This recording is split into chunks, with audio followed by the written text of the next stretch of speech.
همه ما آدما گاهی یه سری تصمیمایی گرفتیم که خب هیچ وقت نتونستیم انجامشون بدیم، حتی با وجود اینکه مثلا میدونیم که رسیدگی به اون تصمیم یا انجام دادن اون کار چقدر میتونه نتیجه مثبت داشته باشه تو زندگی ما.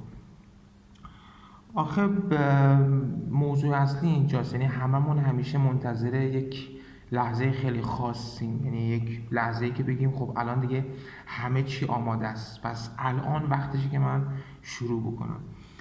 نه، اینجوری هم نیست. ببین، اون لحظه خاص هیچ وقت نمیرسه مگر اینکه خودمون بخوایم مثلا این طرز فکر رو یا به قول خودمون این مسخره بازی رو بخوایم تمومش بکنیم. منم حتی خود منی که الان اینجا نشستم، خب تصمیم دارم بدون هیچ عذر و بهانه‌ای، بدون در نظر گرفتن هیچ چیز دیگه‌ای، صرفا فقط بخوام شروع بکنم.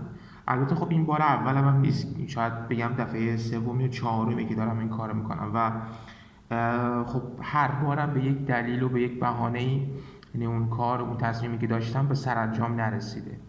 و خب میبینی که بدون هیچ دوربین و میکروفون و تجهیزات آنچنانی، با همین یه دونه گوشی معمولی که خودم دارم اومدم وسط، وگرنه هماهنگ کردن تجهیزات و لوازم و دوربین‌های آنچنانی نهایت خرجش یک زنگ زدن فقط.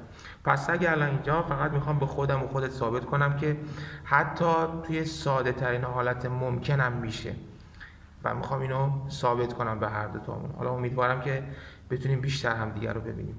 ارادت.